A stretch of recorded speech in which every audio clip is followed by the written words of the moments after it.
من أمينا استجب دعانا ولا تخيب سيدي رجانا أمين أمينا استجب دعانا ولا تخيب سيدي. بسم الله الرحمن الرحيم. Assalamualaikum warahmatullahi wabarakatuh.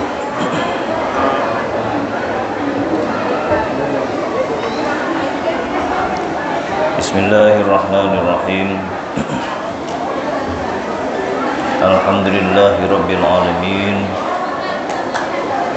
Wa bihi nasta'inu ala umurid dunya waddin. Al-qail fi kitabihil karim. A'udzu billahi minasyaitonir rajim. Falawla nafara min kulli firqatin minhum ta'ifatun liyatafaqahu fid-din. Al-ayah. Asyhadu an la ilaha illallah wahdahu la syarika lah.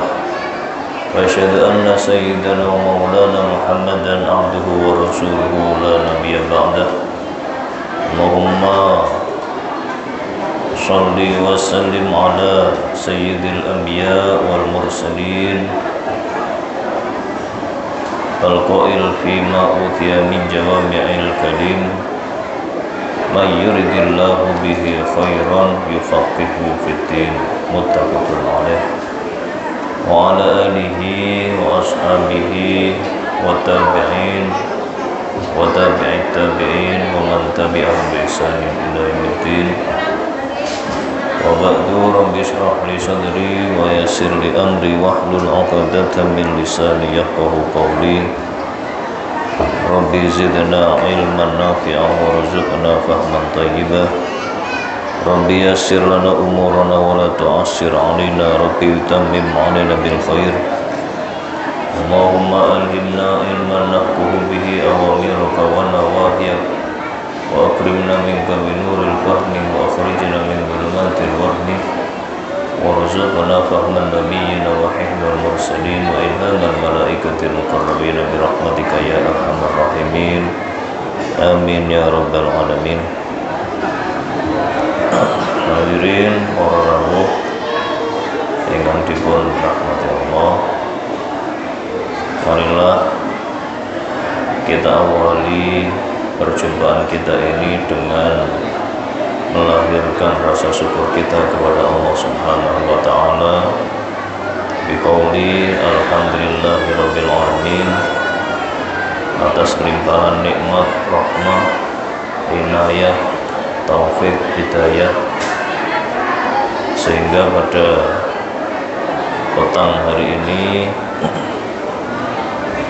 kita bisa hadir di majelis ilmu yang insya Allah barokah untuk mengkaji ilmu syariah, madhab syafi'iyah, manhaj ahli sunnah wal jamaah dalam keadaan sihah wal afiyah zahiran batinan. Mudah-mudahan rasa syukur kita ini diterima oleh Allah Subhanahu wa taala dan Allah akan melipat gandakan nikmat yang diberikan kepada kita mulai hari ini hingga akhir hayat kita. Amin ya rabbal alamin. Doa sholawat dan salam marilah kita hadiahkan kepada junjungan kita Nabi Agung Muhammad sallallahu alaihi wasallam biqauli Allahumma sholli wa sallim wa barik alaihi wa ala alihi wa ashabihi, sebagai tanda terima kasih kita kepada beliau yang telah memberikan risalah nubuwah yang diwariskan kepada para sahabat, para tabi'in, tabi'it tabi'in, para alim, para ulama, ulama salaf, ulama khalaf, dan sampailah kepada kita sehingga kita punya pegangan hidup yang jelas tanpa ragu dalam memegangnya dan menjadikannya sebagai pegangan, sehingga dalam menjalani hidup ini kita punya rasa optimisme yang besar untuk dapat menjalankan dengan sesuai apa yang dikehendaki oleh Allah Subhanahu wa Ta'ala, dan kita menjadi orang yang minal faizin, orang yang beruntung di dunia hingga di akhirat. Tidak lain karena kita punya ajaran hidup yang jelas yang diwariskan oleh Nabi kita, Nabi Agung Muhammad SAW, yakni kitabullah wa sunnati rasulih. Dan hal itu dipermudah oleh para ulama salaf dan khalaf, dan itu salah satunya adalah kitab yang ada di depan kita ini, yang merupakan karya dari ulama salaf yang diperjelas oleh ulama khalaf.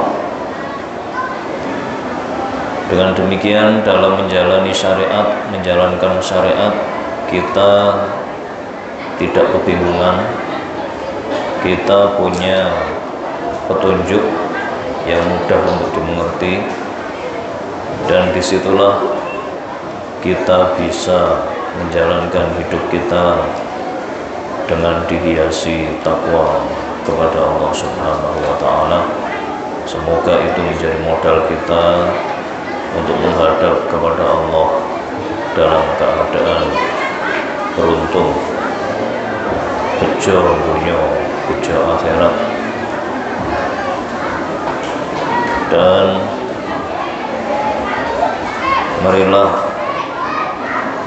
apa yang akan kita peroleh nanti kita tularkan kepada sanak keluarga kita yang ada di rumah, teman-teman kita yang tidak hadir di majelis ini, sehingga ilmu yang kita dapat ini tidak hanya bermanfaat bagi kita pribadi, tapi juga bermanfaat bagi orang-orang yang ada di sekitar kita sekalian. Hadirin, selanjutnya marilah kita sempurnakan rasa syukur kita kepada Allah Subhanahu wa Ta'ala dengan berterima kasih kepada para pendahulu kita, dengan menghadiahkan hadiah bacaan Ummul Quran Al-Fatihah.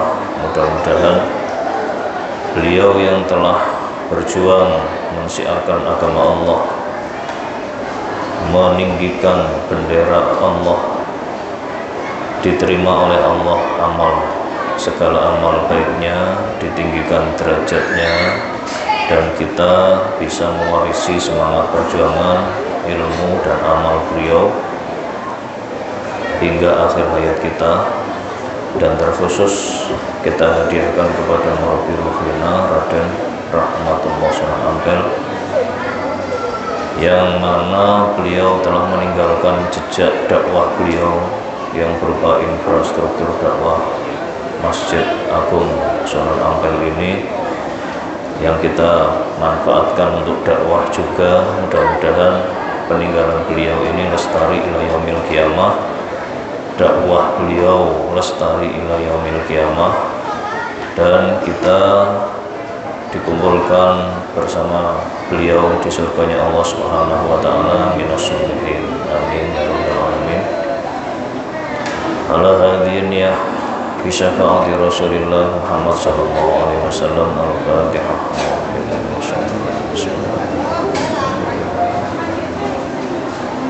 Iyyaka na'budu wa iyyaka nasta'in. Ihdinas siratal mustaqim, siratal ladzina an'amta 'alaihim. Hadiyatan wa tawassulan ila hadrati nabiyina wa syafi'ina wa qurrati a'yunina Muhammadin sallallahu alaihi wasallam wa ala alihi wa azwajihi wa dhurriyyatihi wa ikhwanihi wa abaihi minal anbiya wal mursalin wa ali kulli wa ashabi kulli tabi'in tabi'in wa man tabi'ahum bi ihsan ila yaumiddin. Al-Fatihah. A'udzu billahi minasyaitonir rajim. Bismillahirrahmanirrahim. Alhamdulillahi rabbil alamin arrahmanir rahim maliki yaumiddin. Iyyaka na'budu wa iyyaka nasta'in. Ihdinas siratal mustaqim, siratal ladzina an'amta 'alaihim ghairil maghdubi 'alaihim waladdallin. Amin. ثم إلى جميع ملائكة الله من ملائكة الأرض وملائكة السماوات خصوصا من ملائكة المقربين وحملة العرش خصوصا لسيدنا جبريل وسيدنا ميكائيل وسيدنا عزرائيل وسيدنا إسرافيل لهم الفاتحة. أعوذ بالله من الشيطان الرجيم. بسم الله الرحمن الرحيم. الحمد لله رب العالمين الرحمن الرحيم مالك يوم الدين إياك نعبد وإياك نستعين اهدنا الصراط المستقيم صراط الذين أنعمت عليهم غير المغضوب عليهم ولا الضالين آمين. ثم هدية لجميع أولياء الله أينما كانوا خصوصا أولياء جزيرتنا نusantara وبالخصوص لسيد أولياء شيخ عبد القادر الجيلاني وجميع أرواح أولياء الله المؤسسين طريقات المعتبرة وإلى جميع أرواح أئمة المجتهدين المقلدين في الدين من العلماء العاملين الصالحين المخلصين ثم إلى جميع أرواح أئمة الأربعة من المذاهب وبالخصوص لروح إمامنا الشافعي وأصحابه من القادمين والمجددين وإلى جميع أرواح مشايخنا وأساتذتنا ومعلمنا ومن له حكم علينا ومن انتسب إليهم من السالكين الطريقات التعليم والتعلم والتربية الإسلامية وبالخصوص هدية لمؤلف هذا الكتاب Syekh Abi Suja وشارحه الدكتور مصطفى Hibullah lahumul Fatihah. أعوذ بالله من الشيطان الرجيم. بسم الله الرحمن الرحيم. الحمد لله رب العالمين الرحمن الرحيم مالك يوم الدين إياك نعبد وإياك نستعين اهدنا الصراط المستقيم صراط الذين أنعمت عليهم غير المغضوب عليهم ولا الضالين. وهدية لجميع أرواح آبائنا وأمهاتنا وأجدادنا وجدودنا ومن له حقوق علينا من ذريتنا وجميع أرواح إخواننا الذين سبقونا بالإيمان ثم إلى جميع أرواح المؤمنين والمؤمنات والمسلمين والمسلمات أينما كانوا من مشارق الأرض ومغاربها برها وبحرها من لدن آدم إلى يوم القيامة خصوصا لجميع أرواح المؤمنين من أهل مقبرة أنبل وغيرهم غفر الله ذنوبهم ونور ضريحهم ورفع درجاتهم بسر الفاتحة. أعوذ بالله من الشيطان الرجيم. بسم الله الرحمن الرحيم. الحمد لله رب العالمين الرحمن الرحيم مالك يوم الدين إياك نعبد وإياك نستعين اهدنا الصراط المستقيم صراط الذين أنعمت عليهم غير المغضوب عليهم ولا الضالين آمين. ولقضاء حاجاتنا وحاجاتكم من حوائج الدنيا وحوائج الآخرة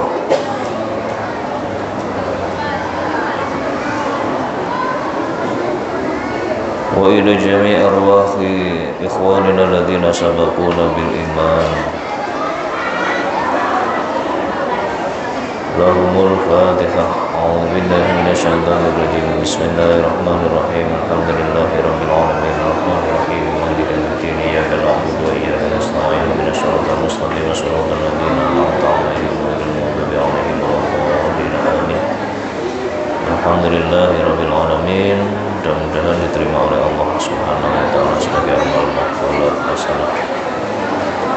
Kita lanjutkan kajian kita masih di bab di Kitabul Aiman wal Nudzur, bahasan yang pertama ya. Kemarin kita membahas masalah yamin atau sumpah dan sedikit tentang aturan atau batasan-batasan tentang pelanggaran dari sumpah itu, gitu ya. Dimana sumpah ini merupakan hal yang serius, jadi bukan hal yang remeh, gitu ya. Kenapa? Karena bahasan sumpah ini diperintah oleh Allah langsung. Jadi ketika kita bersumpah itu kita tidak boleh main-main, gitu ya kemarin. Kalau ada yang main-main, umpama ada yang sengaja membuat sumpah palsu, bohong, jadi dia bersumpah tujuannya untuk membohongi orang lain. Bagaimana pandangan ilmu fikih atau ilmu syariat terhadap hal tersebut? Itu termasuk dosa besar. Buktinya apa kalau itu dosa besar? Ketika orang melanggar sumpah, maka syariat berdasarkan perintah Allah menetapkan kafaratnya atau tebusannya, ya. Namanya kafaratul yamin.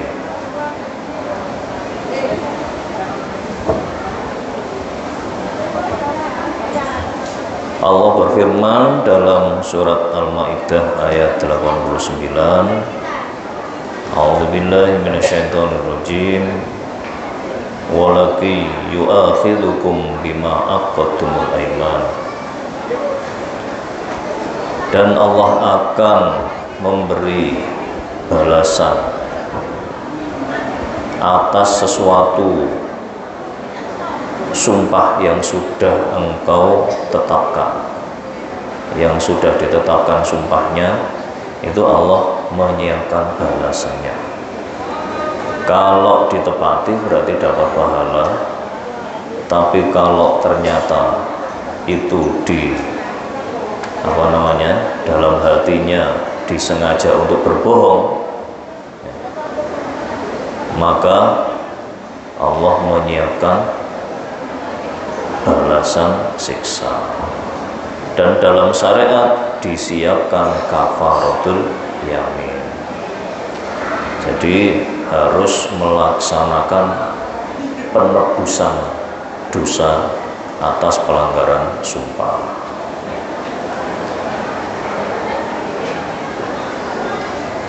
Imam Abi Suja mendawuhkan, Bismillahirrahmanirrahim, qala mu'allif rahimahullahu ta'ala wa nafa'ana bihi wa bi'ulumihi wa asrarihi wa barakatihi fid dharain amin.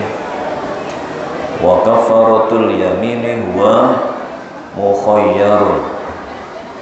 Kafarah yamin itu ada pilihan-pilihannya, bisa milih. Itu dikembalikan kepada yang bersangkutan kemampuannya untuk melakukan kafarat. Baina salasati asya'a, ada 3 pilihan untuk membayar kafaratul yamin. Yang pertama, itqu raqabatin mu'minatin, memerdekakan budak yang mukmin. Mukmin ini artinya sangat kompleks, tidak hanya imam atau orang Islam budaknya, tapi juga aman dari cacat yang menurunkan nilai dari seorang budak. Umpama cacat tangannya, otomatis budak ini akan turun nilainya. Kenapa? Karena cacatnya mengurangi produktivitas kerjanya, itu ya. Karena tujuan utama dari seorang budak itu adalah untuk dipekerjakan. Atau sakit-sakitan, mengidap sakit yang kronis, nah, ini otomatis tidak bisa digunakan untuk menebus kafaratul yamin. Tapi harus budak yang sehat dan dia beragama Islam. Kalaupun kafir itu tidak cukup, karena memang salah satu dakwah dalam Islam untuk mengislamkan orang adalah dengan pembebasan budak. Sehingga untuk pembebasan budak ini yang bisa memenuhi syarat kategori sah untuk kafarat itu adalah yang mukmin, muslim. Yang kafir tidak bisa. Sementara budak itu sumbernya dari mana? Dari tawanan perang, ya. Orang kafir, bukan orang mukmin. Kalau orang mukmin ditawan tidak bisa dijadikan budak. Nah, itu rahasia dari perbudakan di zaman Rasulullah. Berbeda dengan perbudakan di Afrika atau di Eropa, di Amerika itu ya. Itu murni eksploitasi manusia. Kalau dalam Islam, budak ini, perbudakan ini adalah dalam kerangka dakwah Islam. Sehingga dengan demikian para budak itu akan berlomba-lomba untuk Islam. Kenapa? Punya harapan untuk dimerdekakan. Pembahasan budak ini nanti di belakang banyak pembahasannya ya, tentang budak, kalau nggak salah ya, insya Allah di belakang nanti. Termasuk salah satunya adalah ketika seorang budak mengajukan dirinya untuk dimerdekakan oleh dirinya sendiri dengan cara dibayar. Jadi dia bekerja, minta bayarannya untuk memerdekakan dirinya. Itu si pemilik budak tidak boleh menolaknya, karena misinya memang Islam itu memerdekakan budak yang mukmin, yang Islam. Misinya di situ.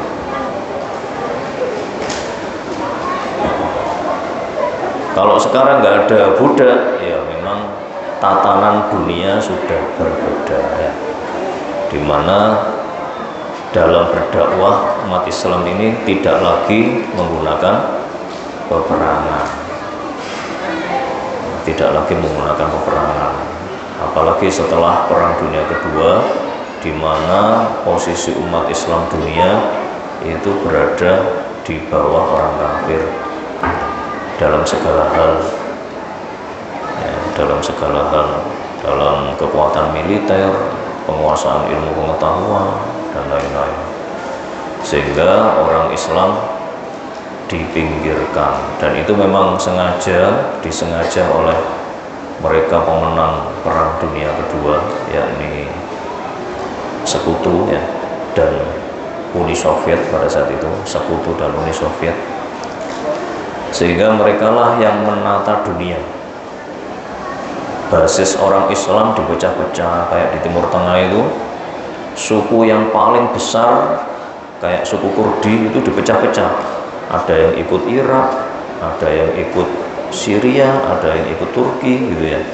Dan mereka semuanya menjadi musuh negara masing-masing. Nah, suku Kurdi itu sukunya itu apa namanya? Siapa yang terkenal? Raja Harun ar-Rasyid itu ya. Terus siapa yang perang salib itu? Salahuddin al-Ayyubi, itu sukunya Kurdi ya. Jadi dulu itu kerajaannya besar, kuat, sampai bisa mengalahkan kerajaan Inggris dalam perang salib. Nah, itu dipecah-pecah. Tujuannya supaya mereka tidak bangkit dan menjadi musuh baru bagi Sekutu. Dan sampai sekarang mereka berhasil ya. Kan nggak ada loh negara yang mayoritas negara Islam yang kuat terus berani berhadapan-hadapan dengan Sekutu, kan nggak ada. Yang ada Rusia sama NATO. Terus nanti perangnya di tempat orang Islam. Akhirnya orang Islamnya hancur lagi gitu terus ya. Jadi mereka perangnya di tempat orang Islam, kayak sekarang di Syria, dulu di Irak, di mana itu Muammar Gaddafi itu ya. Pokoknya Islam dihancurkan di semua tempat kalau mereka tidak mau tunduk kepada mereka. Kayak Chechnya itu dihancurkan oleh Rusia.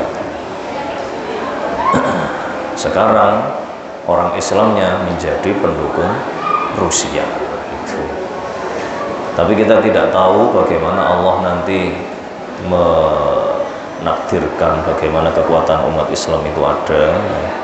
Kalau sekarang masih lemah, masih jadi bulan-bulanan orang non-Islam. Israel yang kecil gitu aja bisa menghancurkan negara-negara Islam di Timur Tengah, semuanya bisa menghancurkan semuanya. Pernah terjadi perang 7 hari itu, Israel sendirian melawan Mesir, Saudi, Syria, Lebanon, semuanya yang Islam itu, dan Israel yang menang. Nah, padahal Israel baru berdiri pada saat itu, masih kecil negaranya. Akhirnya wilayah Palestina jadi Israel semua sekarang, gara-gara kalah perang. Ya, kembali lagi ke pembahasan ini. Au it'amu asrati masakina kullu miskinin muddan. Atau ini pilihan. Pakai au ini berarti pilihan. Bisa memerdekakan budak atau memberi makan 10 orang miskin. Masing-masing orang miskin 1 mud. Gitu. Masing-masing orang miskin 1 mud. Mud ini adalah sebuah takaran ya, yang sudah tidak dikenal lagi oleh penduduk dunia. Kenapa? Karena orang Islam tidak menjadi pemenang perang. Mungkin kalau orang Islam menjadi pemenang perang, takaran mud ini jadi populer. Sekarang yang populer kan apa? 1 kilo gitu ya. Kalau daging apa itu 1 pon gitu ya. Nah, itulah nasib kaum yang kalah perang seperti itu. Nasib kaum yang kalah perang itu apa namanya, hasil dari jerih payah membangun peradaban itu dibuang semua.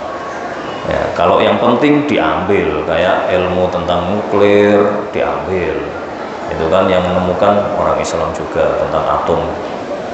Terus ilmu tentang matematika diambil, ilmu musik pun diambil, nada do re mi fa sol la si do itu dari orang Islam diambil.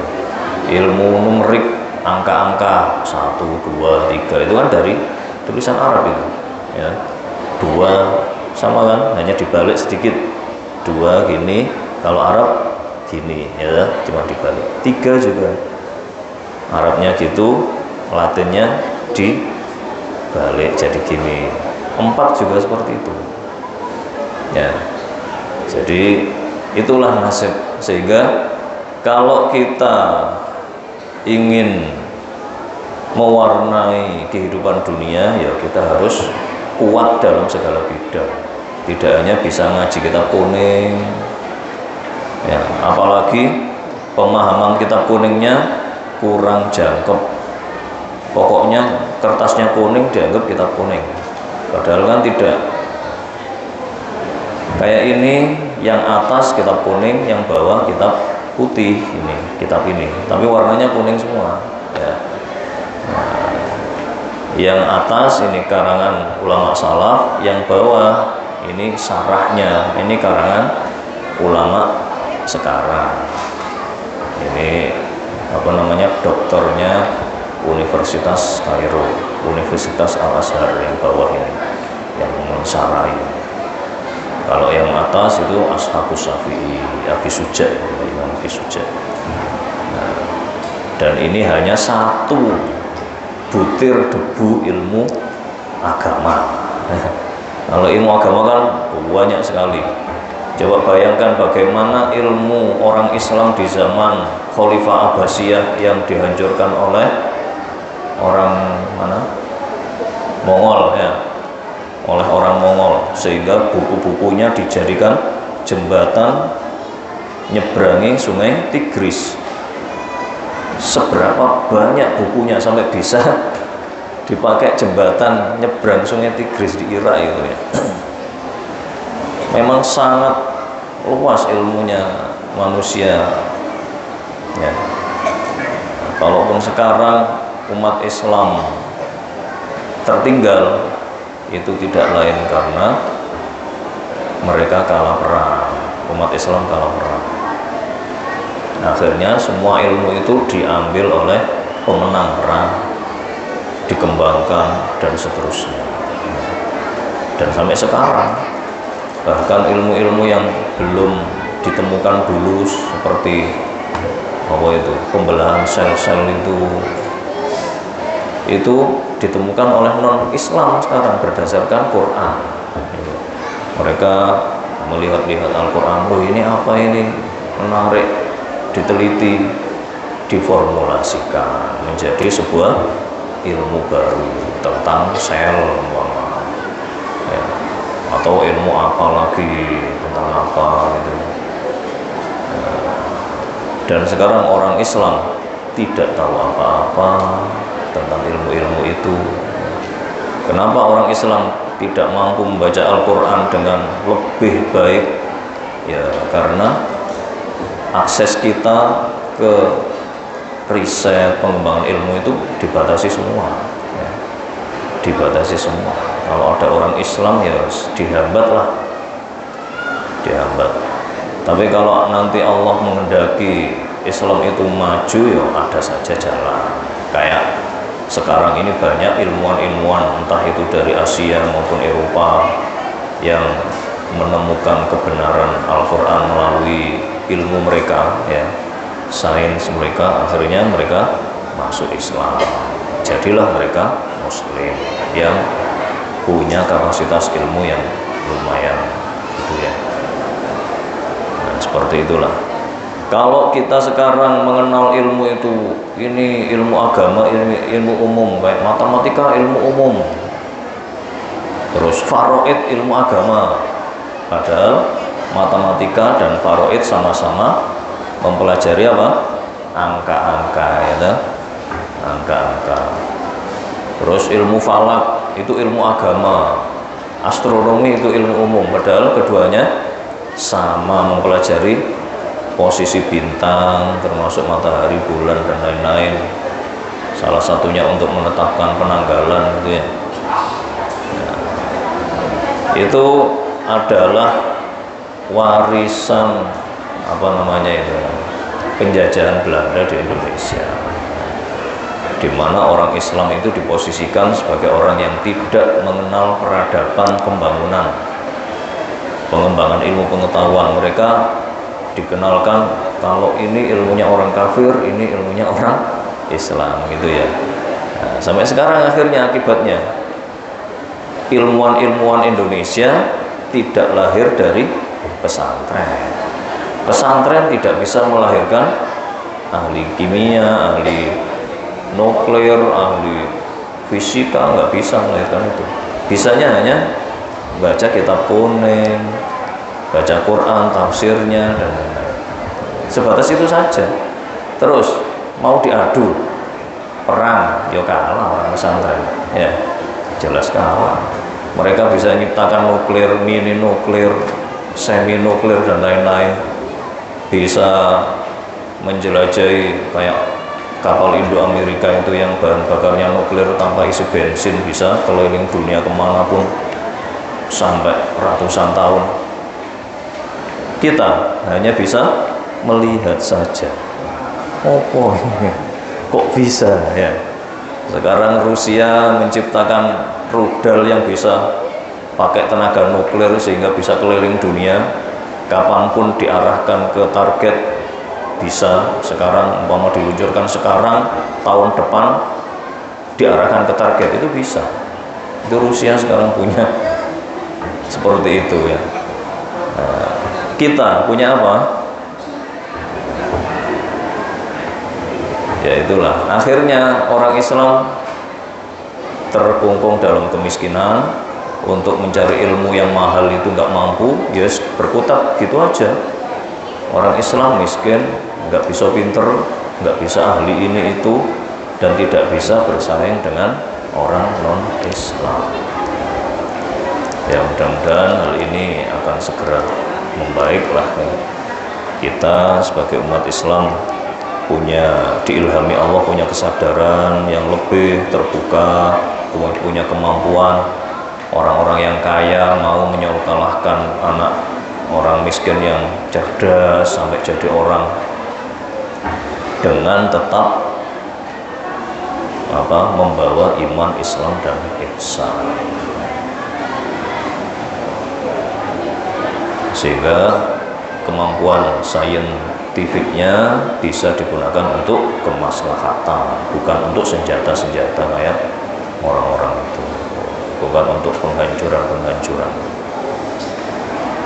Baik, kembali selanjutnya pilihannya adalah aukis watuhum thauban, atau bisa juga dikasih pakaian, bukan dikasih makan, itu juga bisa. 10 orang miskin dikasih pakaian apa saja, pokoknya pakaian yang pakaian untuk manusia. Tidak harus orang laki-laki dikasih pakaian laki-laki, tidak. Umpama orang laki-laki dikasih pakaian perempuan, itu juga sudah cukup memenuhi persyaratan, karena kan bisa dikasih ke saudaranya yang perempuan atau istrinya atau anaknya. Atau ukurannya kekecilan, dia gemuk terus dikasih ukuran M, itu cukup ya. Jadi pakaian ini tidak harus pas ukurannya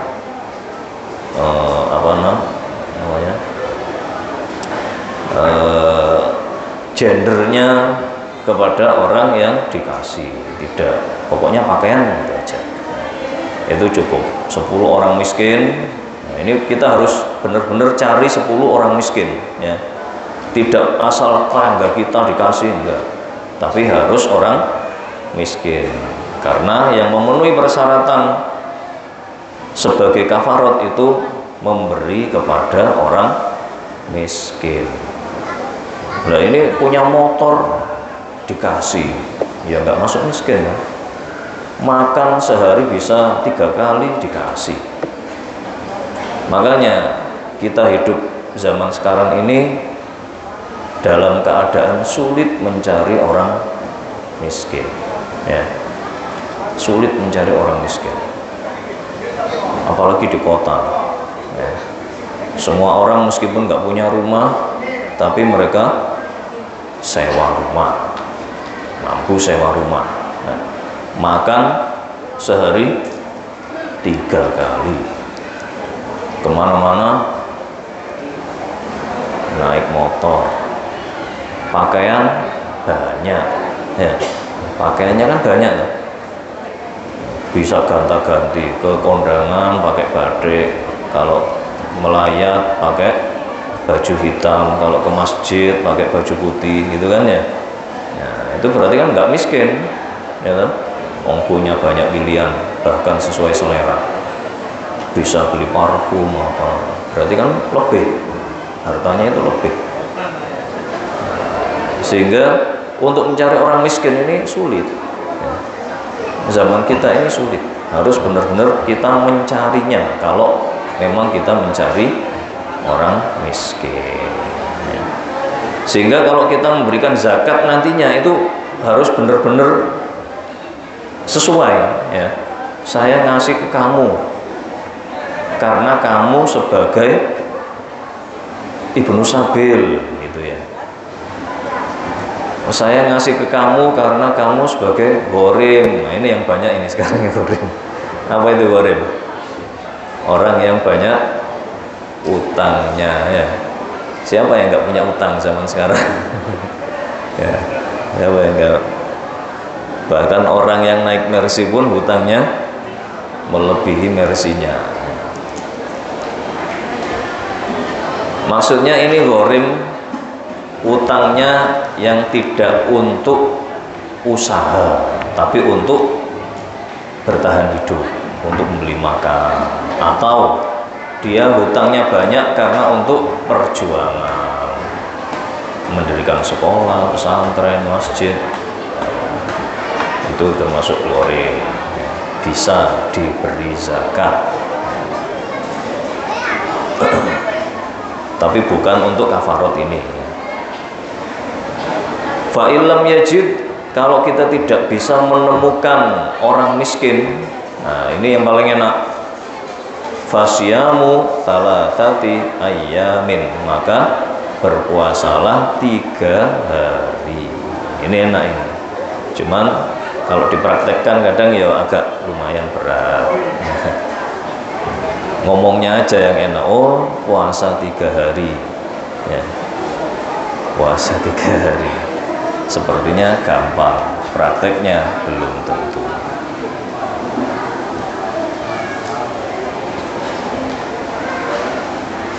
Kalau apa nih? Jadi dalam Al-Quran Allah berfirman menjelaskan tentang kafarot ini agak rinci ya. Yakni surat Maidah, Al-Maidah ayat 89. Fakafaratuhu it'amu asyarati masakina min awsati ma tut'imuna ahlikum. Jadi kafarat yamin itu adalah memberi makan 10 orang miskin dengan makanan yang biasa kita makan, bukan yang standarnya di bawah kita makan, atau umpama di atasnya ya enggak apa-apa. Kita biasanya makan beras yang harga berapa ya per kilo sekarang, 12 atau 14 gitu ya, 14.000 per kilo. Maka yang dijadikan kafarah yamin itu minimal juga beras yang seharga itu. Tidak boleh yang di bawahnya, umpama yang beras bulog yang dibagi-bagikan untuk keluarga miskin tapi kaya itu. Keluarga miskin tapi waktu ngambil berasnya pakai gelang emas gitu ya, pakai motor. Kok bisa miskin, malah ada yang pakai mobil. Ya karena kerabatnya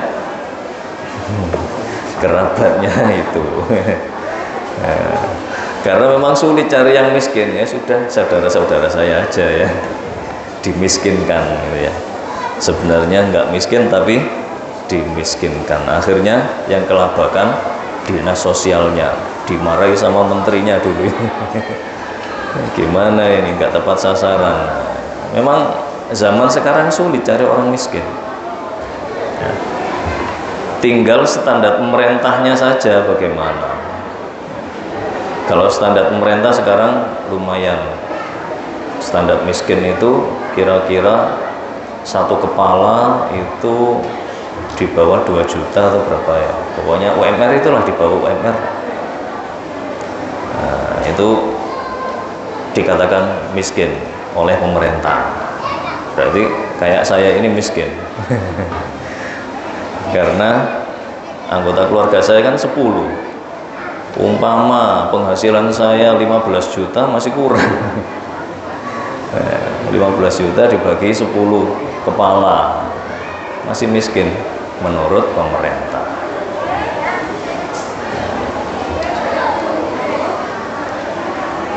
Terus kata Allah, au kiswatuhum, atau memberi mereka pakaian, au tahriru raqabatin, atau memerdekakan budak.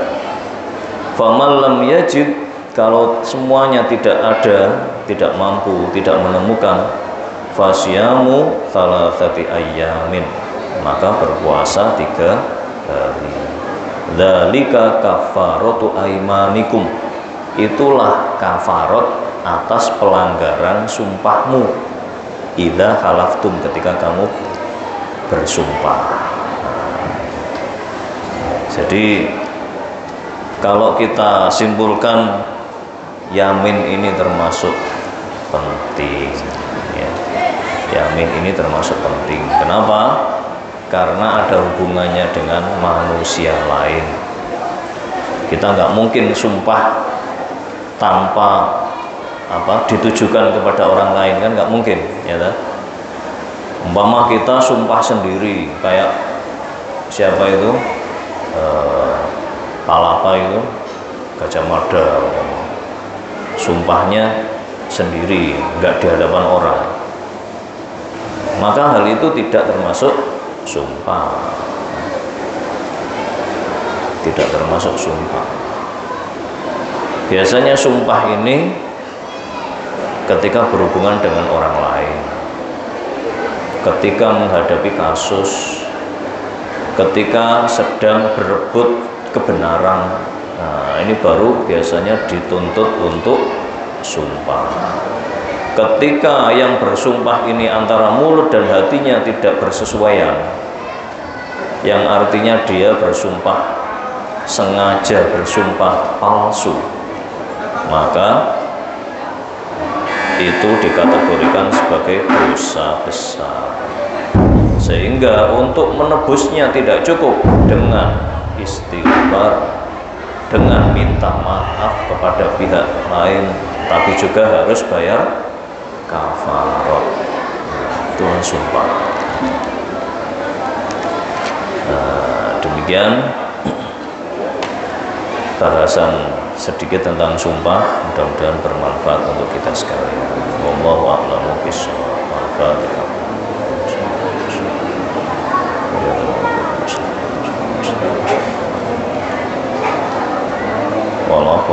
Wassalamualaikum warahmatullahi wabarakatuh.